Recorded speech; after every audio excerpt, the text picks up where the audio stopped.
this has to be the most depressing Fairly Odd Parents episode I have ever witnessed. Cause just imagine making a wish to never exist, right? Just for everybody's lives to get better as a result. Oh, you think I'm lying? Peep this. So, the episode starts off with Timmy actually doing some good deeds for once. I know, Timmy Turner, doing good deeds. Shoot, I thought we'd get GTA 6 before that ever happened. But the thing is, nobody appreciates him. Like, bro paints an entire backdrop for the school play by himself, and Mr. Fruit Loop over here says that shit is trash. How? We could win no art if it effed him in the. And AJ, you my nigga, but you was big tripping, buddy. Timmy gives you the latest and greatest state-of-the-art ultra computer, but just because they dropped a new PC, I kid you not, 4 seconds ago, Timmy's gift is completely irrelevant. Boy, I'd have smacked the hell out of that milk dud you call a head. Let one of my friends do that shiz to me. I put a credit card in their name and max that bill out instantly. And oh, don't get me started on Timmy's neglectful, inconsiderate, child endangering Neanderthals he calls parents. Cause bro decides to spruce up the front yard.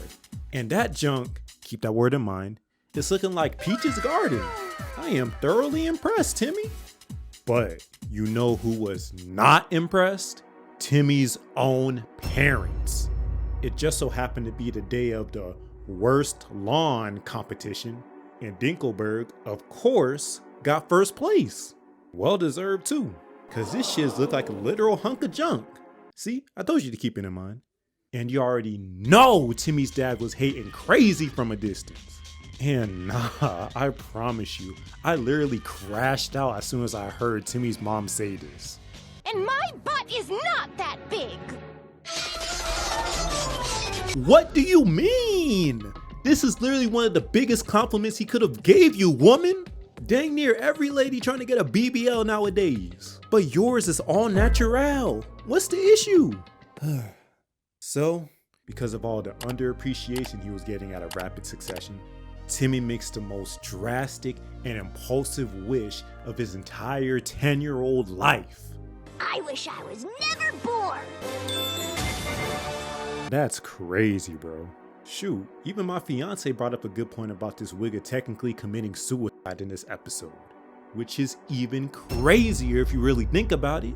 But now that Timmy Turner never existed, let's see how terrible his parents' lives actually are. A mansion. Oh, nah, their lives are freaking amazing without Timmy. That's tough.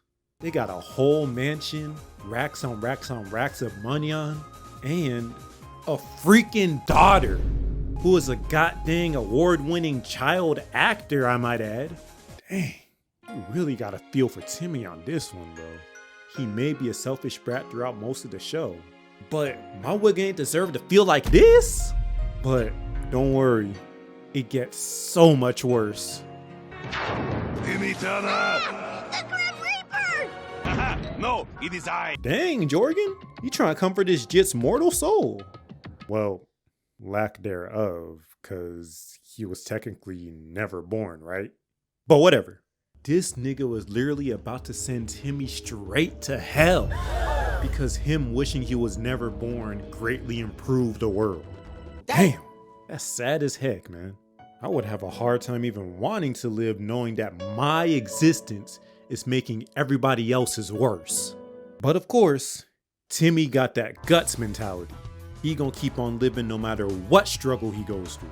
So, he gives Jorgen von Reaper a proposition.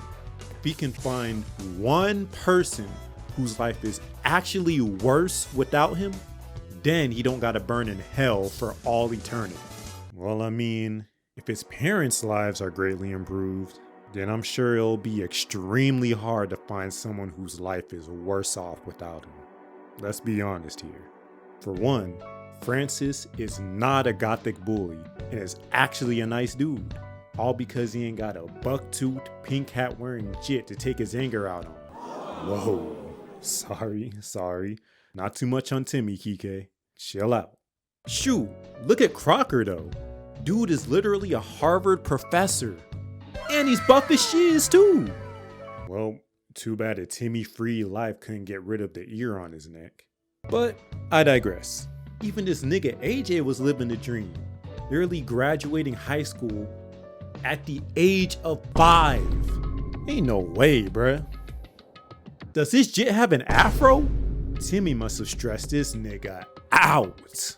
Cause how was him being a human milk dud Timmy's fault? Man, shoot.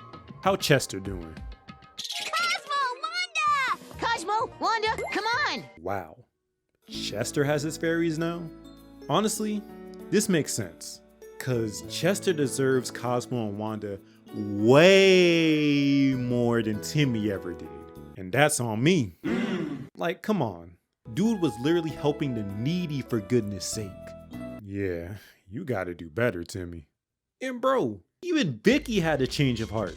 Over here being an assistant to Dr. Bender, helping kids prevent their pain instead of being the one to inflict it by dousing them with laughing gas before their operations. Why little dude laughing like that? Nigga sound like Chip and Dale. Either way, Timmy saw all he needed to see and was ready to just accept his fate. So, after gloating to Timmy some more about how much of a waste of space he is. Oh nah, what the hell does a whole baseball team have to do with Timmy Turner, bro? Man, this world is OD. Anyway, Jorgen officially banishes Timmy to eternal damnation. I'm not going anywhere! Or not. Dang, where the heck did he even get that from? Oh, well, now Timmy hits Jorgen with the Uno reverse, makes him slip and fall straight into the pits of Hades instead, allowing Timmy to jack Jorgen's wand, changing everyone's lives back to the way they were with him in existence. But man, realizing that you're just making everyone's lives much worse as a result gotta hurt. Shoot, just keeping that in mind, Timmy was literally ready to sacrifice himself for everybody else's good. But when Jorgen unsurprisingly rose from the hellfire, getting ready to seal Timmy's fate, homie says this. Timmy Turner, you passed the test! Test! What? Ain't no way, bruh. What kind of trauma-inducing test? So apparently, because Timmy didn't immediately wish himself back into everyone's lives with Jorgen's wand, dude finally did a good deed without expecting anything back in return for once. That should not be the lesson of this episode. After all the shit you put me through, that's the whole lesson, the moral of the story. Are you kidding me? My nigga. Either way, because he passed the test, Jorgen allows Timmy one free wish for him to grant for his troubles. I wish I had never wished that I had never been born! So yeah, Timmy officially gets his life back. But at what cost though? This just mental state is definitely gonna be forever damaged at this point. Knowing that you're the root cause of everyone's anguish has to suck. But hey, that's why you gotta treat people with kindness. Stop making other people's lives harder with your bullshits, bruh. Yeah, I'm talking to you. Stop it. We only got one life in this bed, so please don't be a trash boat.